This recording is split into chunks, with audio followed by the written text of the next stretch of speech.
Good morning everybody. Good morning sir. Dear students, आज हम लोग प्रेजेंट इंडेफिनिट टेंस के अंतर्गत ऐसे वाक्य को ट्रांसलेट करने के लिए सीखेंगे जिसमें हम यह जानेंगे कि प्रत्येक वाक्य के क्रिया के अंत में ता है, ती है, ते है रहने के बावजूद भी उस वाक्य को अलग अलग तरीके से अलग अलग स्ट्रक्चर पर उसको ट्रांसलेट किया जाता है।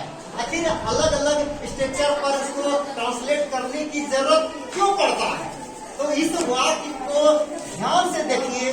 देखने के बाद आपको खुद पता चल जाएगा कि प्रत्येक वाक्य में अंतर क्या है। तो वाक्य में अगर अंतर है तो उस आधार पर उसको ट्रांसलेट करने का स्ट्रक्चर में भी परिवर्तन करना पड़ता है। तो मैंने कुछ सेंटेंस दिया है, आपने प्रेजेंट इंडेफिनिट टेंस के वाक्य को पढ़ा होगा कि क्रिया के अंत में ता है, ती है, ते है, ता हूँ, ती हूँ, ते हो इत्यादि वगैरह लगा रहता है। ऐसे टेंस का नाम प्रेजेंट इंडेफिनिट दिया जाता है। इसका आइडेंटिफिकेशन रहता है, पहचान रहता है। जैसे वाक्य को हम लोग दो भाग में बांटते हैं। जैसे अफर्मेटिव सेंटेंस है तो पहला हो गया पॉजिटिव और दूसरा हो गया आपका निगेटिव। तो निगेटिव का मतलब हो गया नकारात्मक वाक्य जिसमें नहीं शब्द जुड़ जाए, एक्स्ट्रा में नहीं शब्द आ जाता है, उसको कहते हैं निगेटिव। जैसे इंपेरेटिव सेंटेंस में किसी को बोलते हैं वहां जाओ, किसी को बोलते हैं वहां मत जाओ। वहां जाओ हो गया आपका पॉजिटिव सेंटेंस, वहां मत जाओ हो गया आपका निगेटिव सेंटेंस। उसी प्रकार इंडेफिनिट के अंतर्गत अगर हम वाक्य को देखते हैं, वह घर जाता है, निगेटिव लेकर के चले वह घर नहीं जाता है। इसमें जाने का बोध हो रहा है, इसमें नहीं जाने का बोध रहा है, यानी नहीं शब्द का इसमें प्रयोग हो गया, इसलिए इस सेंटेंस का नाम हो गया निगेटिव। नहीं तो वह शब्द हो गया सब्जेक्ट, हर शब्द हो गया ऑब्जेक्ट, जाता है हो गया वर्ब। तो वर्ब कैसे हुआ? क्योंकि जाने का काम करता है, तो जाने का काम करता है इसलिए जाता है हो गया आपका क्रिया। उस क्रिया को करने वाला कौन है? तो वह शब्द हो गया सब्जेक्ट। जाने का प्रभाव किस पर पड़ता है? घर पर पड़ता है, इसलिए ऑब्जेक्ट हो गया। अगर आप क्वेश्चन कीजिएगा कौन जाता है तो जवाब आएगा वो। किसको जाता है तो घर को जाता है, क्या का जवाब नहीं है, लेकिन किसको का जवाब घर के रूप में मिल रहा है, इसलिए यह आपका ऑब्जेक्ट हो गया। और जाता है शब्द हो गया आपका क्रिया, उसी का निगेटिव बना दिए, वो घर नहीं जाता है। पहले हम लोग इसको ट्रांसलेट करते हैं, इसके बाद पता चल जाएगा कि अंतर क्या है। वह घर जाता है जो कि प्रेजेंट इंडेफिनिट टेंस का अफर्मेटिव पॉजिटिव सेंटेंस है। इसका स्ट्रक्चर होता है S प्लस V1 या V5 plus O plus R। नहीं, आपने टेंस पढ़ा होगा, इस स्ट्रक्चर को हम लोग ट्रांसलेट करते हैं। V1 और V5 अकॉर्डिंग टू सब्जेक्ट के अनुसार परिवर्तन होता है। अगर निगेटिव वाक्य रहेगा तो निगेटिव वाक्य का स्ट्रक्चर होता है सब्जेक्ट प्लस डू या डज प्लस नॉट, नहीं के लिए नॉट, तब उसके बाद V1, तब ऑब्जेक्ट, तब रेस्ट। इस स्ट्रक्चर पर निगेटिव वाक्य को ट्रांसलेट करेंगे। जैसे वो घर जाता है, इसको हम लोग बना देंगे ही जाता है गोज। ही जो है आपका थर्ड पर्सन का सिंगुलर नंबर है, थर्ड पर्सन का सिंगुलर नंबर है, इसलिए V5 का यूज होगा। इसलिए यहाँ लिख दिया गया है V1 और V5। तो V1 और V5 का यूज सब्जेक्ट के अनुसार होता है। सब्जेक्ट यदि थर्ड पर्सन का सिंगुलर नंबर होता है, वर्ब का पांचवा रूप का प्रयोग होता है, इसलिए गो में S या ES, वो वोवेल है इसलिए ES लग गया, तो हो जाएगा goes. He goes to house, he goes to house का मतलब हो गया वो घर जाता है। ठीक है, इसका ट्रांसलेट हो गया। अब दूसरा निगेटिव है वो घर नहीं जाता है, क्योंकि ये वाक्य निगेटिव हो गया, निगेटिव हो गया तो इस स्ट्रक्चर ट्रांसलेट करेंगे। तो इसको हम लोग लिखेंगे ही डज, नहीं के लिए होता है नॉट, ही डज नॉट, तब होता है गो टू हाउस। तो he does not go to house, इसका मतलब वह घर नहीं जाता। उसी प्रकार दूसरा आप वाक्य लेंगे, वह अंग्रेजी पढ़ता है, ही रीड्स इंग्लिश, वो अंग्रेजी नहीं पढ़ता है, he does not read English. जब भी डू डज का प्रयोग होगा तो हमेशा वर्ब का पहला रूप का प्रयोग होगा, याद रखना है। जैसे सीता गाना गाती है, Sita sing a song, Sita गाना नहीं गाती है, Sita does not sing a song. जैसे मैं अंग्रेजी पढ़ता हूँ, आई रीड इंग्लिश, मैं अंग्रेजी नहीं पढ़ता हूँ, I do not read English या आई डोंट रीड इंग्लिश, क्योंकि आई के साथ डू का प्रयोग करेंगे। आई, वी, यू, दे और प्लूरल नाउन के साथ डू का प्रयोग होगा, ही, सी, इट और सिंगुलर नाउन के साथ डज का प्रयोग होगा। तो डू और does will be used according to the subject. ठीक है, अब दूसरा वाक्य को देखिए, वह घर जाता ही तो है, तो वह घर जाता ही तो है, एम्फेसिस करना यानी जोर डालना। जब भी जोर डालने वाले सेंटेंस होता है इसको कहते हैं इम्फेटिक सेंटेंस, क्योंकि एम्फेसिस कर रहा है, जाने पर जो है वह दबाव बना रहा होता है, इसलिए इस तरह के वाक्य को ट्रांसलेट कैसे करेंगे? He does go to house, बस इतना ही लिखना है। He does go to house का मतलब हो गया वह घर जाता ही तो है, मैं पढ़ता ही तो हूँ, आई डू रीड, वह दौड़ता ही तो है, ही डज रन, नहीं, वह पटना जाती ही तो है, she does go to Patna. इस प्रकार जोड़ डालने वाले जो इम्पैरेटिव सेंटेंस होता है इस के अंतर्गत, इसमें सब्जेक्ट प्लस डू या डज प्लस V1 प्लस क्या ऑब्जेक्ट प्लस रेस्ट, इस आधार पर ऐसे वाक्य को ट्रांसलेट करते हैं। जैसे दूसरा एग्जांपल लेते हैं जिसमें पता चल, जैसे वह पत्र लिखती ही तो है, वह पत्र लिखती ही तो है। अब इसका डायरेक्ट लिखेंगे, लड़की है क्योंकि वह सी डज राइट ए लेटर, इसका डायरेक्ट लिखेंगे हम लोग, सी डज राइट अ लेटर।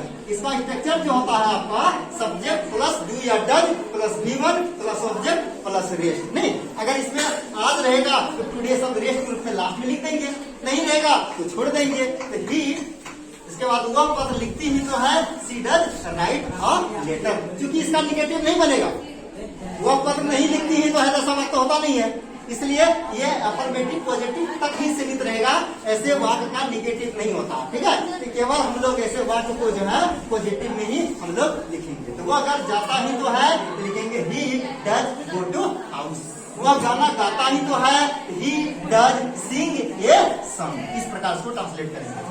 अब तीसरा वाक्य को देखिए, क्योंकि इस वाक्य का निगेटिव नहीं बनेगा इसलिए इसका निगेटिव नहीं बनाया गया, नहीं, केवल पॉजिटिव ही इसको रखा जाता है। अब तीसरा वाक्य है वह घर जाता रहता है, यानी उसके द्वारा जाने का काम चलते रहता है। नहीं, वह घर जाता रहता है, जाता रहता मतलब मैं पढ़ता रहता हूँ, आप सोते रहते हैं, वह दौड़ता रहता है, यानी तो उसके द्वारा दौड़ने का काम निरंतर चलते रहता है, कंटिन्यू उसके द्वारा वह काम होते रहता है। जब ये अब का रहता है, ती रहती है, ते रहते हैं, सब लगा रहता है, इससे स्पष्ट हो जाता है उस सब्जेक्ट के द्वारा वह क्रिया लगातार चलते रहता है। मैं पढ़ता रहता हूँ, इसका मतलब मेरे द्वारा पढ़ने का काम चलते रहता है। वो सोती रहती है, इसका मतलब उसके द्वारा सोने का काम चलते रहता है। वो खाता रहता है, इसका मतलब उसके द्वारा खाने का काम होते रहता है, यानी कंटिन्यू चलते रहता है। इसका ट्रांसलेट हो जाएगा ही, वो घर जाता रहता है, ही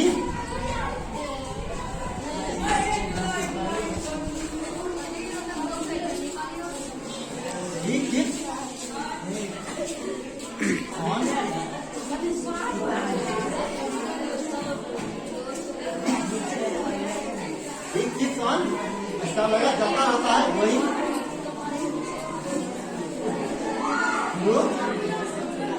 हाउस, वही तो हाउस। इस प्रकार हम लोग कीप या कीप्स लगा करके, नहीं, कीप या कीप्स लगा करके और ऑन लगा करके घर का डाल करके जैसे वाक्य ट्रांसलेट करता है। वह घर जाता रहता है, he keeps on going to house, वह पढ़ता रहता है, ही कीप्स ऑन रीडिंग, मैं पढ़ता रहता हूँ, आई कीप ऑन रीडिंग। नहीं, तो कीप और कीप्स को प्रयोग करते समय ध्यान रखना होगा, आई वी यू दे और सिंगुलर नाउन के साथ आप कीप लगाइएगा, ही सी इट और सिंगुलर नाउन रहेगा तो कीप्स लगाइएगा। इसको मेन वर्ड समझ करके आप जो है समझ जाइए कहाँ कीप लगेगा, कहाँ कीप्स लगेगा। जिस प्रकार आप V1 या V5 का प्रयोग किए थे उसमें ध्यान रख रहे थे कि कहाँ V1 लगाना है, कहाँ V5 लगाना है। इसी प्रकार कीप और कीप्स को प्रयोग करने से पहले आप देख लीजिएगा किन किन सब्जेक्ट के साथ कीप लगेगा, किन किन सब्जेक्ट के साथ कीप या कीप्स लगेगा। ठीक है, और कीप और कीप्स के साथ ऑन का प्रयोग कीजिएगा, ठीक है, ताकि निरंतर उस काम को करते रहने का बोध होता है। और जब भी कंटिन्यूटी का बोध होता है उसमें वर्ब का चौथा रूप होता है, जारी रहने में वर्ब का चौथा रूप का प्रयोग होता है। चलिए, उसके बाद है फिर इसका निगेटिव नहीं बनेगा, वह घर जाता रहता है, घर नहीं जाता रहता है, कोई वाक्य होगा नहीं, इसलिए इसका मार्क निगेटिव नहीं बनेगा। फिर है वह घर जाता ही रहता है, देखो मैं पढ़ता ही रहता हूँ, आप खाते ही रहते हैं, इसके मतलब इससे स्पष्ट होता है कि इसके द्वारा और कोई काम नहीं होता है, केवल घर जाने का काम होता है। यानी वह घर जाता ही रहता है, वह घर जाता ही रहता है, मैं पढ़ता ही रहता हूँ, वह सोता ही रहता है, अर्थात इसके द्वारा और कोई वाक्य को हम ट्रांसलेट ऐसे बना देंगे, ही वो जाता ही जाता है, he does nothing, he does nothing but वो जो इसका स्ट्रक्चर बदल गया।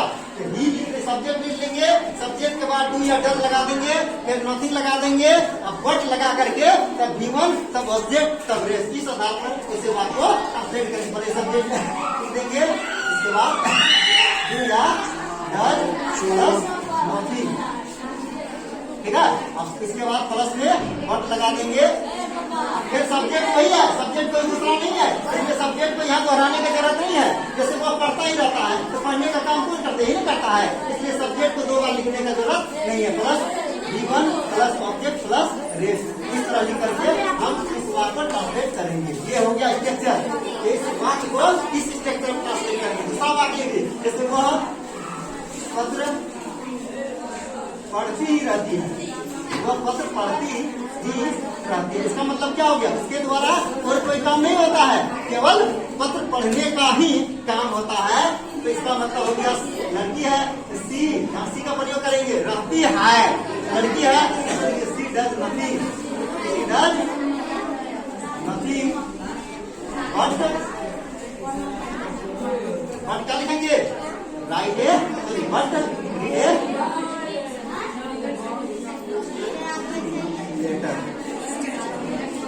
इस तरह बात, वो बस पढ़ती ही रहती है, she does nothing but read a letter, वह सोता ही रहता है, इसका मतलब he does nothing but sleep. आप परीक्षा की तैयारी करते ही रहते हैं, you do nothing but prepare for the examination. नहीं, इस तरह वाक्य को इस स्ट्रक्चर पर हम लोग ट्रांसलेट करेंगे। सब्जेक्ट प्लस डू या does plus nothing plus but plus V1 plus object plus, यहाँ सब्जेक्ट नहीं लिखा गया है क्योंकि सब्जेक्ट वही है, इसलिए सेम ही सब्जेक्ट है, तो फिर दोबारा सब्जेक्ट लिखने का जरूरत नहीं है। इसलिए डायरेक्ट V1 ऑब्जेक्ट, क्योंकि सब्जेक्ट का यूज पहले हम कर दिए। जब आदमी एक ही है 2 बार लिखने का जरूरत है नहीं, इसलिए सी का प्रयोग हो गया, इसलिए यहाँ फिर से हम नहीं लिखेंगे। नहीं, एक बार जो यूज हो गया दोबारा वह यूज नहीं होगा। इस तरह के वाक्य को इस स्ट्रक्चर को हम लोग ट्रांसलेट करेंगे। फिर आगे जो है इसको कॉपी करने के बाद हम आगे बताएंगे। अगला वाक्य है, वह मुझे पढ़ने देता है, वह मुझे नहीं पढ़ने देता। अब मान लो देखो, वह मुझे पढ़ने देता है, पढ़ने देने का मतलब पढ़ने के लिए अलाउ करता है, हमको अनुमति देता है। पढ़ने देता है मतलब क्या, पढ़ने का हमको अनुमति दिया, अलाउ कर दिया। पढ़ने नहीं देता है इसका मतलब पढ़ने से हमको क्या कर देता, वंचित कर देता है, अलाउ नहीं करता है। नहीं, तो ऐसे वाक्य को हम लोग लेट लगा करके ट्रांसलेट करेंगे। LET लेट लगाना पड़ता है, लेट या लेट्स का प्रयोग करते हैं। जैसे वो मुझे पढ़ने देता है, तो इसको हम लोग कैसे लिखेंगे,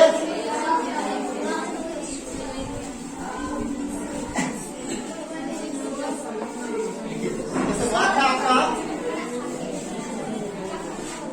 वह मुझे पढ़ने देता है,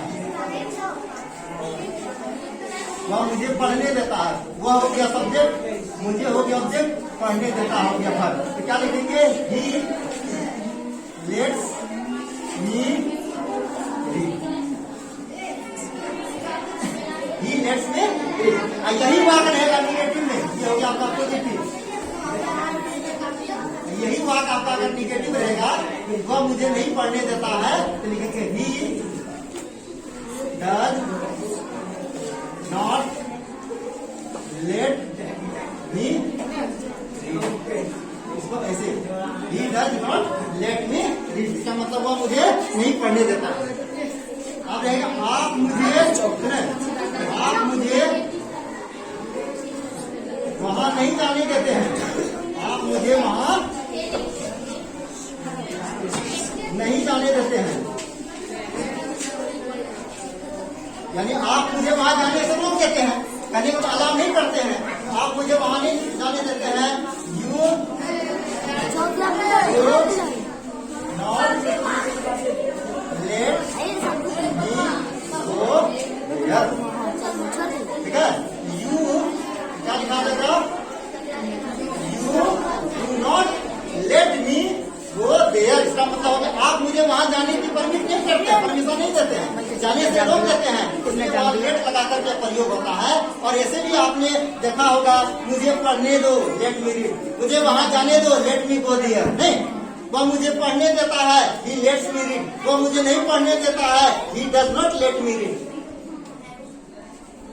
ठीक है, इस प्रकार लेट लगा करके भी आप इस तरह के वाक्य को ट्रांसलेट करते हैं परमिट के लिए, अलाउ के लिए। अगर आपको कोई काम करने के लिए अलाउ करता है या अलाउ करने से आपको रोक देता है, दोनों ही स्थिति में हम लोग लेट का प्रयोग करते हैं। अंतर यही है कि पहले में जो है पढ़ने, वह मुझे वहां जाने देता है, इसमें डू डज हेल्पिंग वर्ब का प्रयोग नहीं किए, लेकिन यहाँ डू डज का प्रयोग हो गया। जब भी ताती वाला वाक्य आता है तो निगेटिव और इंटीग्रेटिव का सेंस रहता है, इसमें हम लोग डू या डज का प्रयोग करते हैं। अगर ताती ते वाला जो भी वाक्य होगा इंडिफिनिट का है, ती है, ते है, अगर ऐसे वाक्य को निगेटिव बनाने की जरूरत होती है, हमें हेल्पिंग वर्ब के रूप में डू या डज लगाना पड़ता है। इंट्रोगेटिव सेंटेंस भी रहता है तो डू या डज का प्रयोग करना पड़ता है। जैसे वह क्या कहते हैं, वह मुझे घर क्यों जाने देता है, क्यों जाने देता है, यहाँ वह does he let me go to house. Interrogative sentence को भी इस तरह लेट लगा करके हम लोग वाक्य को ट्रांसलेट करते हैं। अब इस प्रकार हमने जो 5 तरह का वाक्य बनाए, तो पांचों में स्ट्रक्चर आपने देखा, पांचों वाक्य का अलग अलग स्ट्रक्चर से ट्रांसलेट किया गया। इसमें आपको ये ध्यान रखना होगा, केवल ता है, ती है, ते हो को देख करके ट्रांसलेट नहीं करना है, सेंटेंस को, सेंस को समझना है कि सेंटेंस आपका क्या कह रहा है। सेंस पर अगर आप ट्रांसलेट कीजिएगा, इसे ट्रांसलेट करने से पहले वाक्य को पढ़िए, देखिए वाक्य को, वाक्य का सेंस क्या कह रहा है, तब इसको ट्रांसलेट कीजिएगा, ट्रांसलेशन आपका सही बनेगा। और डायरेक्ट आपका है, ती है, ते हो को देखकर ट्रांसलेशन करना शुरू कर दीजिएगा तो गलती हो सकता है। इसलिए आपने देखा कि डेफिनेट टेंस का ता है, ती है, 5 तरह का वाक्य दिया गया और पांचों वाक्यों का स्ट्रक्चर अलग अलग है। और ये आपके लिए बहुत ही इम्पोर्टेंट बात है। इसलिए जब तक आप सेंटेंस को नहीं समझ पाएंगे, तब तक ऐसे वाक्य को आप ट्रांसलेट गलत तरीके से कर देंगे तो आपका वाक्य गलत हो जाएगा। इसलिए ट्रांसलेट करने से पहले इस सेंस को आप देखिए, पांचों का सेंस क्या कर रहा है। अगर आप इस कंसेप्ट को क्लियर कर लीजिएगा तो डेफिनिट टेंस का वाक्य को ट्रांसलेट करने में कोई प्रॉब्लम नहीं होगी। मुझे लगता है कि आपको यह क्लास बहुत अच्छा लगा होगा और आप जितना ज्यादा सेंटेंस को प्रैक्टिस कीजिएगा, आपका वाक्य उतना ही क्लियर होगा, आपका कंसेप्ट उतना ही क्लियर होगा, उतना आपकी गति से इस तरह के वाक्य को ट्रांसलेट कर सकते हैं। आज के क्लास इतना ही, फिर अगले दिन फिर नए वाक्य को लेकर के आएंगे। तब तक के लिए धन्यवाद। Thanks you.